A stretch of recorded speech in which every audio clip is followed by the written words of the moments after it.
This video was inspired by the book Why Nations Fail by Daron Acemoglu and James Robinson.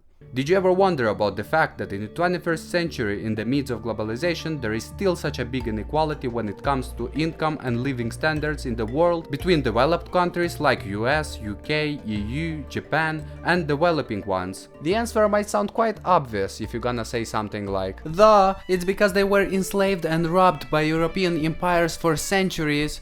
And you'll be partially right, but let's not forget about some exceptions. Singapore, Hong Kong, and South Korea, or Namibia and Botswana, that are among the most developed countries in Africa. And even Canada and Australia at some point of time were colonies as well, but somehow they became much more successful if we compare them to other former colonies. Why is that so?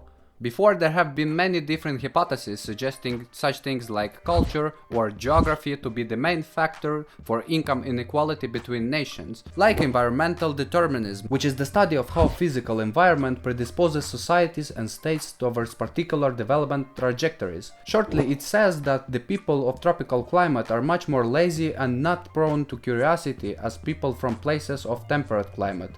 Besides, there are many tropical diseases, and the lands in these areas are not that fertile compared to countries with temperate climate. But the history shows that it isn't totally correct to claim that, as there existed many developed civilizations in those areas, like Inca Empire, Babylon, Persia, Egypt, India, Kingdom of Aksum, and many others. What about cultural hypothesis? It claims that the roots of inequality lie in cultural differences of different nations. For example, the ideas of Max Weber about the influence of Protestant ethics on the development of capitalism in Northern Europe.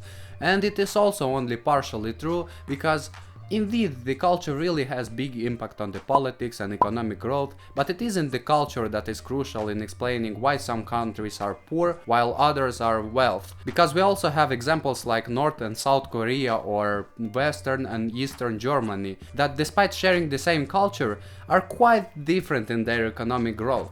According to authors of the book, the most significant reason of inequality of nations is their political and economic institutions. Institutions are humanly devised structures of rules and norms that shape and constrain individual behavior. They determine functioning of society and economy and motivate or demotivate people to behave in a certain way. There are two types of institutions.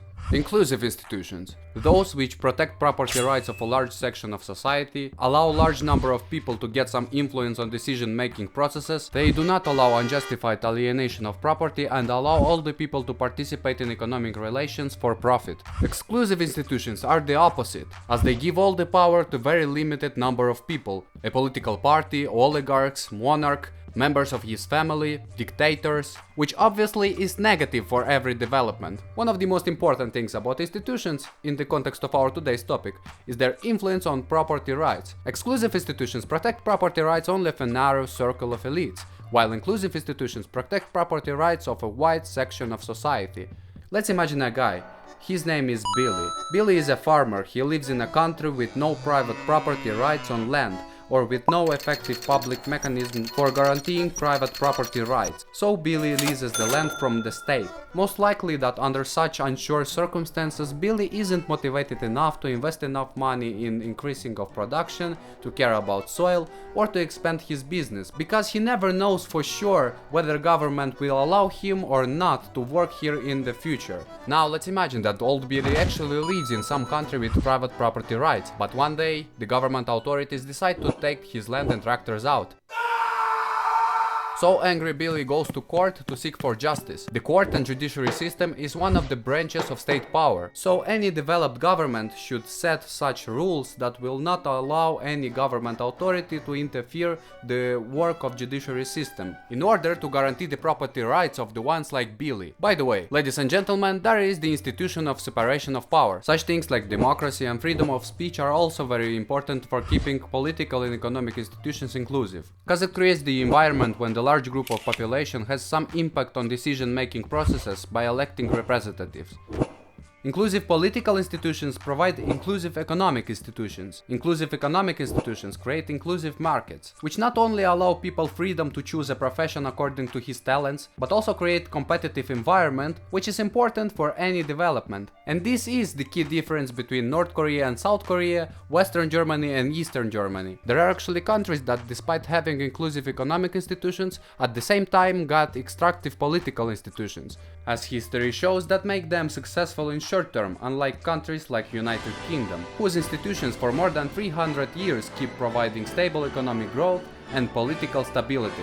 The majority of inclusive institutions that exist nowadays take their roots from here, because of the events that occurred in 17th century, and more specific in 1688, which we now know as Glorious Revolution, when overthrowing of the King James II brought an end to absolute monarchy in England, and gave more power to much more pluralistic branch of power, the parliament, which turned to be a giant push for cancelling many exclusive institutions that hindered economic growth and introduced new ones based on much fair rules, mostly because of personal trade interests of members of parliament, but anyway.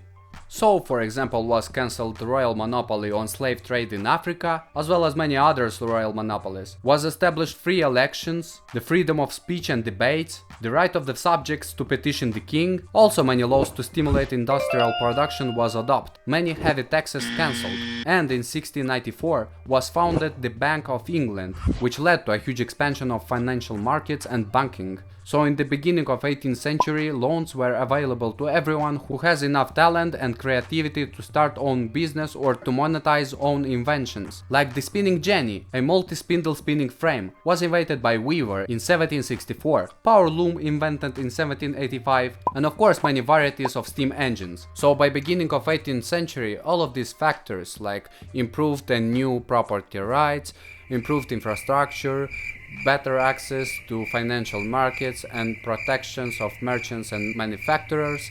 All of this, the legacy of Glorious Revolution, led to Industrial Revolution that made England the most powerful and free country in Europe. Later on, as British Empire expanded its power across all the world, they started to bring their inclusive political and economic institutions to many of their colonies. And even until our days, we can notice differences in living standards between, let's say, former colonies of absolutist Spanish Empire and some of the British colonies, mostly because of the institutions that they brought hundreds of years ago. By the way, the example of Spain once again proves that the more important is not how much of wealth the country possesses. If there is no inclusive institutions that would allow people to feel secure, to invest, to create, and to see bright perspective for the future, the nation won't be able to maintain all the economic advantages that benefit it in short term. There is a lot of things to discuss, but I don't want to make this video too long. So press the like button and I'll make another video about institutions with more detailed analysis and comparison of political institutions of former colonies in Africa and South America. Thank you for watching till the end. See you!